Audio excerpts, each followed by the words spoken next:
मी तर ऐकलेलं कौसा गावात माझी मिटिंगच होऊ देणार नाही. त्याला मी घाबरलेलो. हा राहिला लय वट वाढली हो लोकांची. कौसा गावात मिटिंगच. तणाव कोण आलेलो तणाव सोडायला? कोण आले ना मध्ये पडायला? सगळे घाबरट होते घाबरट. मी तुम्हालाही मागे नेले. आणि तो यासीन होता. यासीन राऊत कुठे? कुठे यासीन कुठे रे?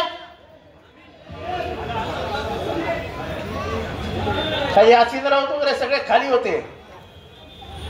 त्या यासीन राऊतला मी एक विनंती केली की तुम्ही सगळे वरती जा. मी यांना सगळ्यांना विनंती केली तुम्ही आत जा. आणि पोलिसांना सांगितलं तुम्ही आत येऊ नका. हे मी सांभाळीन माझ्या जीवावर. दुसऱ्या दिवशी मिरवणूक काढली. त्या पोरांना मी सांगितलं तुम्ही बँड वाजवत इथनं या. सगळे जेवढे आपले कौशातले मुसलमान आहेत त्यांना सगळ्यांना खाली उतरवलं. एका मिरवणुकीत सगळे निघाले. बाहेर गेले. मस्जिदीच्या बाहेर बँड बंद केला. मस्जिदीतनं पुढे गेले. बँड सुरू केला. तलावापाळीपर्यंत सगळे हिंदू मुसलमान एक होऊन गेले. ही माझी ओळख आहे. माझं नातं या जमिनीशी आहे. माझं नातं महाराष्ट्राशी आहे. मी हे धर्मांध धंदे करत नाही. तेरा मेरा रिश्ता क्या?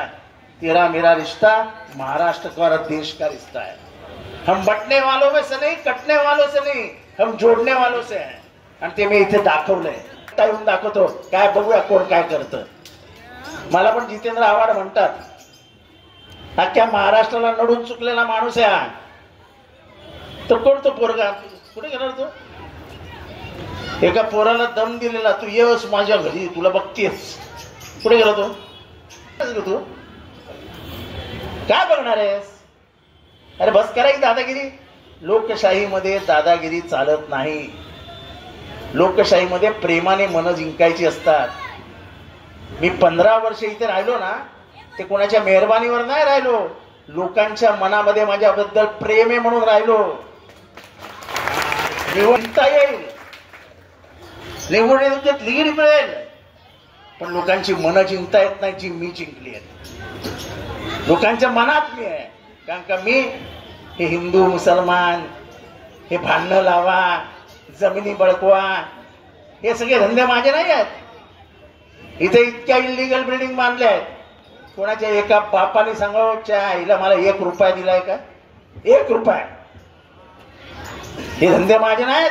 लोकांना ब्लॅकमेल करायचे, लोकांना धमक्या द्यायच्या हे बोललेलं नाही. आणि मग मलाच सांगायचं साहब जरा उसको बोलो ना थोड़ा सा देने के लिए. काय रे बा तुझ्या आहे तर जा ना, घे ना पैसे. माझ्या मागे कशाला लागते? मी खूप तोंड उघडू शकतो. त्यामध्ये बाई माणूस आहे, आपण नाही जास्त लक्ष देत.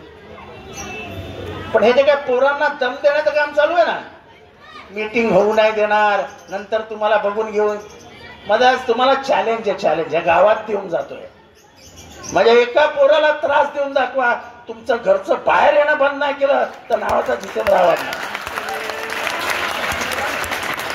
आणि मला जे ओळखतात बरोबर ओळखतात.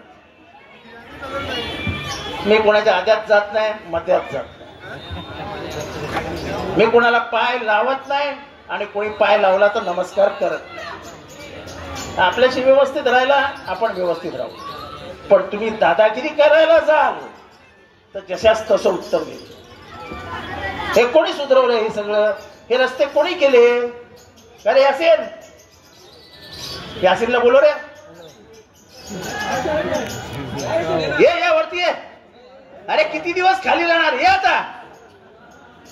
अरे तुला दाबायचे सगळे आता आम्ही आहोत. ये समजवा. मग यासीनला कोपऱ्यात मी घेणार आणि समजवणार. यासीन जाऊन दे रे, आपले नातेवाईक आहेत ना, जाऊन दे जाऊन दे. मग विचारा 2-4 दिवसांनी मला सांगायचा बरं साहेब तुम्ही सांगताना सोडून देतो. कोणाच्या एका बापाने फोन करून सांगावं मी कोणाला फोन केला का माझं काम करा म्हणून. लोक मला तुम्ही कोणाचंही काम करा, लोक मला मर्त देतील हे 100% खात्री असलेला मी माणूस.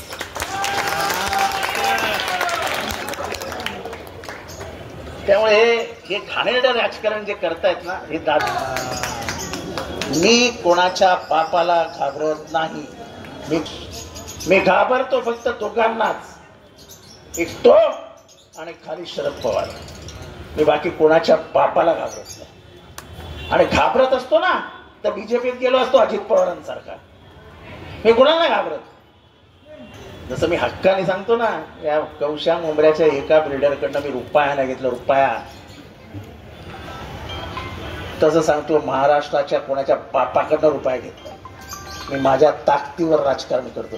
माझ्यावर जे काही आरोप लावतायत लावू द्या. करून गेला गाव आणि जितेंद्रचं नाव असं झालंय आजकाल. काय झाले? आवडांनी केलं, केल्यावर पडलं, आवडांनी केलं. अरे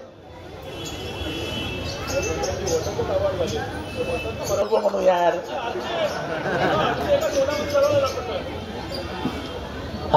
मी माझ्या विरुद्ध आता जे काय बोलतात मी त्याचं काही उत्तर द्यायला जात नाही, कारण मला त्या माणसाचं नावच तोंडात घ्यायचं नाही. त्याची सगळी पोलखोल करून टाकली. अरे काय सांगणार माझ्याबद्दल तुम्ही? काय सांगणार तुम्ही माझ्याबद्दल?